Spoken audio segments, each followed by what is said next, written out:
We'd like to now welcome Carlos Kemeny to the Global Growth Summit. Dr. Carlos Kemeny is the author of The Data Revolution here at Weave, where he directs business intelligence and data science. Prior to joining Weave, Carlos strategically advised several Fortune 500 C-suites and senior executives on business intelligence and analytics. Served as a subcommittee member on U.S. Secretary of Commerce Penny Pritzker's National Advisory Council for Innovation and Entrepreneurship, and was an MIT Clean Energy Prize semifinalist. Carlos has a BS in Mechanical Engineering and an MBA from Purdue University, as well as an MS in Engineering and Public Policy, and a dual PhD in EPP and Technological Change and Entrepreneurship from Carnegie Mellon University and Cattolica Lisbon School of Business and Economics. Here's Carlos in his segment, How to Leverage Data We Know Your Competitors Aren't. Welcome. One of my favorite quotes is the following: data, data, data. I can't make bricks without clay. What better audience to understand this quote than small and medium-sized business owners, the Swiss Army knives of our world. The data and the information that you need to build your businesses and to continue running them is so important. And so that's what we're going to be talking about today. This was said by none other than Sherlock Holmes, Sir Arthur Conan Doyle's character that we all love. So today we're talking about how to leverage data. We know your competitors aren't. My name is Carlos Kemeny, and I have worked with many small and medium-sized business leaders, as well as some of the world's largest companies, CEOs, C-suites in general, and senior executives. And everyone seems to have very similar challenges when it comes to leveraging their data. And so I'm going to share my learnings with you. First, we'll cover the key to leveraging data is focus, and I'll share some examples of what that means and show examples of small and medium-sized businesses that have been successful and how they've done this. Then we'll review 4 different data pillars. Through my experiences, I've been able to see that there are 4 specific areas that are so important that we focus on, and I've created a framework around those. And so I will help you and lead you through those pillars. And then hopefully by the end, my objective is that you'll be able to come away from this discussion with an action plan on how you can change the course of your business using data in a very different way, in a more focused and simple way. So with that, let's go to Sherlock Holmes again.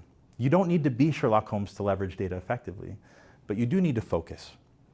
So from one of my favorite stories, a scandal in Bohemia, from The Adventures of Sherlock Holmes.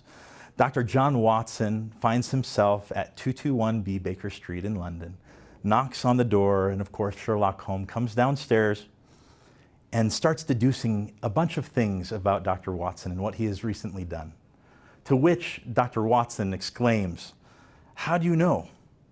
And then Sherlock Holmes then goes on to explain very simply and logically those things that led him to conclude all of these deductions. Of course, Watson says, always with curiosity, but also with resignation, he said, and I quote, "I could not help laughing at the ease with which he explained his process of deduction.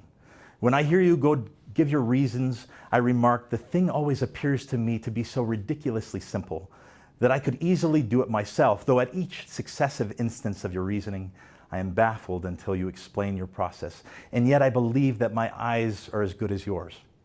Quite so, you see, but you do not observe. The distinction is clear. For example, you have frequently seen the steps which lead up from this hall to this room. Frequently. How often? Well, some hundreds of times. Then how many are there? How many? I don't know. Quite so, you have not observed, and yet you have seen. That is just my point.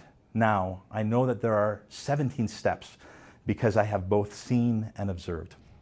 So in line with my objective, my goal with you, those who see so many parts of your businesses, you're responsible for so much and you see all the data in every single corner of your business, but how well are you observing? How well are you focusing on specific problems that you need to solve?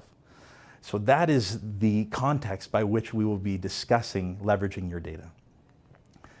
Let's go to 3 examples of success where small and medium-sized businesses are leveraging their data effectively and focusing on specific problems. Waysafe is one great example. They are a fast-growing, family-owned business out of Linden, Utah. They produce hitches with a built-in scale to measure tongue weight, thereby improving towing performance. So they had a problem with their customer service costs. They wanted to reduce those, and so they came up with a number of different solutions, and one of them was to implement online chat. Well, after 6 months, what did they see? They saw a dramatic reduction in customer service costs through the traditional means, the phone. And they also reached thousands of new customers via online chat. So this is a great example of a company, and they're using data in so many other ways to help their customers and to optimize their business. But this shows us that when you create a simple, focused objective, that you can come up with solutions that can create great results. Okay, example number 2. Let's take a dental practice. One specific dental practice had a challenge with increasing the percentage of patients scheduled for their next hygiene visit. And so their team came together, came up with different hypothesis statements. And one of them was to schedule patients before they left the office. Certainly not a complex solution. Well, what was the result? Well, as you can see on the right, and by the way, a little plug for Weave products. This is the analytics platform that is available now to dentists and dental practices. It increased the percentage of patients scheduled dramatically from 27% to 80% by making this one small change in their business process. Fantastic. So this is another way that simplicity offers great results. Finally, let's look at a legal services firm down in Southwest United States territory. So we have an objective, or they had an objective, to decrease the number of days to collect payments. This was a problem because oftentimes, just like most service companies, what they did is they sent out their invoices to customers after the first of the month, after everything had accrued over the previous month. And one of the solutions they came up with was to send invoices 1 week prior to the month end, so on the 23rd or the 24th of the month. And what did they see? What was the result? Well, it seemed from their conclusions that because humans are creatures of habit, that they would pay those invoices once they receive them after the first of the month, towards the end of the month. And that was their habit.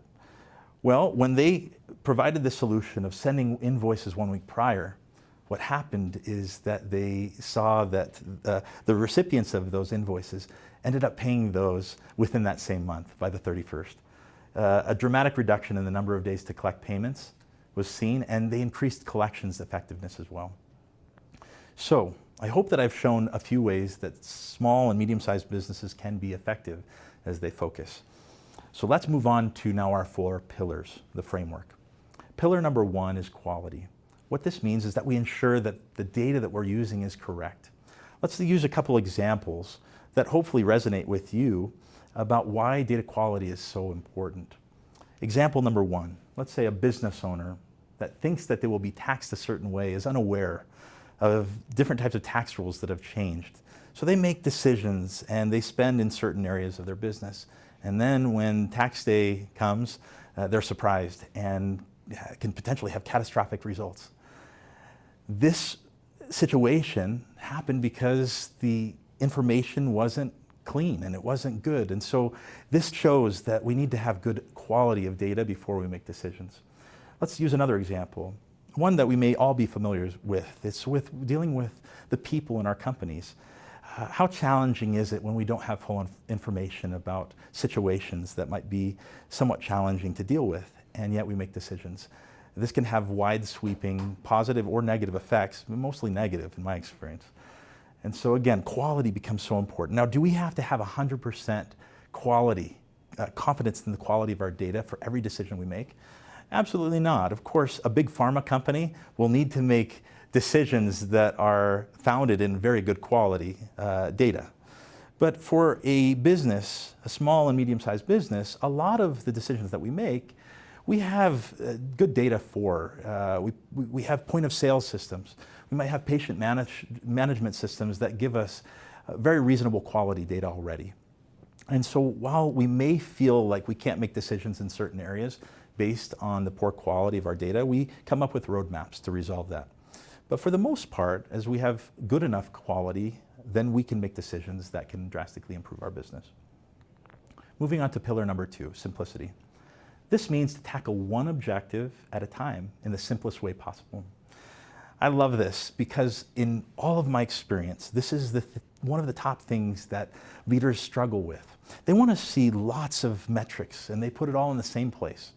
Well, this creates great complexity because how well can we manage and create solutions that seem to counter one another every single day when the data is constantly changing? And so for solving this issue, the answer is simplicity. It's to go back to the basics. So I'm going to have you, if you have a sheet of paper available, to take that out and to go through this exercise with me. I want you to write at the top of that paper, objective.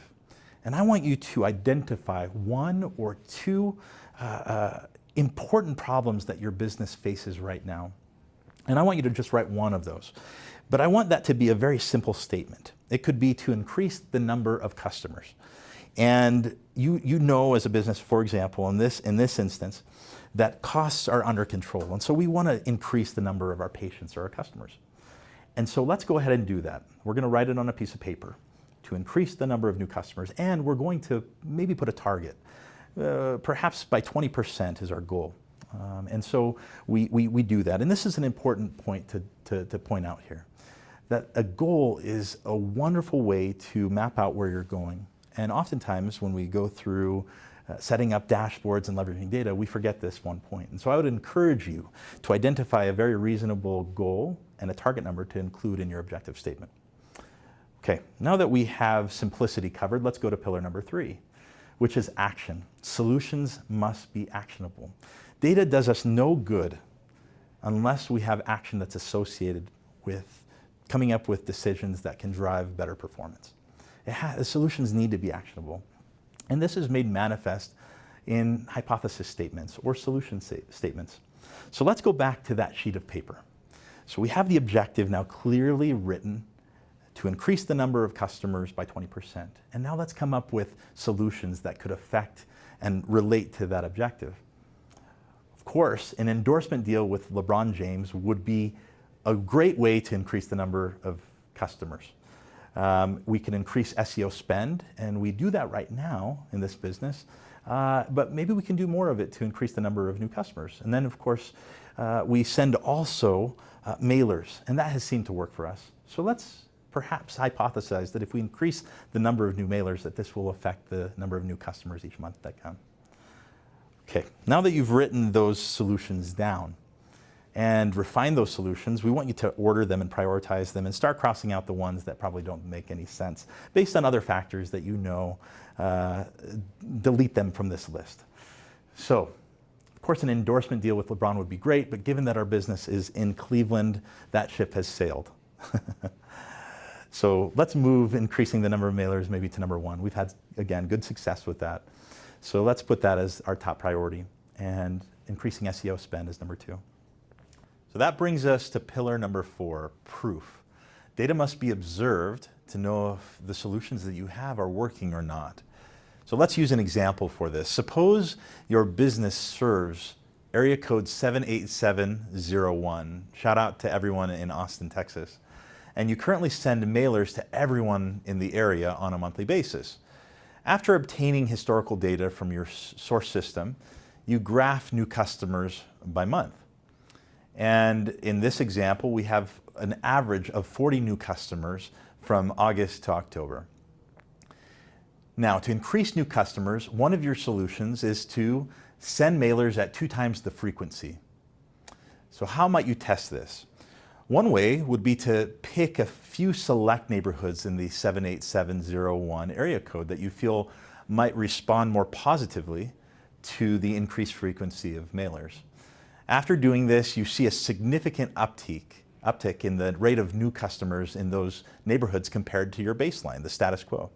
Voila, your solution had a direct impact on the number of new customers, so now you're going to expand your solution across all customers. So it worked, right? Well, unfortunately, no. your methodology was flawed. And the reason why it was flawed was because you didn't randomly select the neighborhoods in your experiment. It can't prove whether your solution worked or not. And so, for example, what if some external effect, let's say a new tax credit, affected that neighborhood more than other neighborhoods? Then maybe this uptick was driven by new discretionary funds that those neighborhoods had versus the others. And so by not setting up your experiment properly, you might assume that your solution increased the number of new customers, but in reality, it could have produced no effect, or even worse, it could have had a negative effect, and you wouldn't have known. This is why it's so important to set up your experiments correctly. Okay, so how do you set up this experiment correctly? Let's say you take all of the 78701 area code and randomly pick 50% of the population to send your mailers at the increased frequency of 2 times compared to the status quo. And when the data comes back, again, you start seeing a significant uptick in new customers. Because you randomly selected, you can now reasonably believe that your solution is what is driving that effect. So as shown here, we have a significant number of new customers compared to the baseline. And we would probably want to then expand this out across the rest of the area code. Now, my objective then is moving you forward to a more simple way of visualizing your data. And so to do that, you can put the objective at the very top of any type of report you're going to produce as you're observing this data over time. And that customers, new customers across each month, you're going to want to put that very in a predominant spot in your report. And you'll probably also want to put your target as well. So let's say you had a target of getting that increase of 20%. And so you'll have that visually represented in a visualization, in a graph. And then the solutions that you had, you'll want to track those probably right next to it or below it. You'll want to track the effect of all of those solutions on your performance that you're trying to change. Just like what we've done already in the 2 times the number of mailers. And we can do that also in increasing SEO spend. And this way, we'll be able to simply look across all of our different solutions in driving the performance that we want, and we'll be able to decide whether or not we want to keep on doing it or stop doing those things. Now, you might say, this is way too simple. There's other things that go into whether or not we should expand these solutions, and you'd be right. Maybe the cost of these solutions should be compared. And so, as one example, right next to our solutions, we might put different metrics and graph those or display them, such as the additional cost per new customer, and right next to it. And that will help us to understand where we should focus on driving performance in the future. While there's a lot more that we could discuss for this pillar, I firmly believe that a great deal of value to you as a business owner can be realized by doing these simple, what we call A/B tests. And the takeaway is that if you want to have confidence in your solutions moving the needle, then you need to prove out whether or not they are working or whether they're not, and to expand upon those solutions that are working across your business. So to review, I've shared reasons why you should focus and observe on the most important problems in your business and the effects that doing that has had on other small and medium-sized businesses. We've also discussed 4 pillars for maximizing business performance, which includes quality, simplicity, action, and proof. I've also presented a simple format or a framework for you to connect your business intelligence to your objectives. I'm confident that if you follow these simple principles and use this framework, you'll see results very quickly. So the next steps, I'd like you to take what we've worked out on your sheet of paper. And if you'd like to refine that and come up with more important or refined problems that you'd like to address, then do so. But I'd like you to go through this exercise, and I'd like you to try it out. And we have an email set up, datapillars@getweave.com. If you've had a success story you'd like to share, or if you have any other questions that you'd like to ask us, we'd be happy to help. So with that, I'd like to say, just in the words of Bugs Bunny, that's all, folks. And good luck. Thank you so much.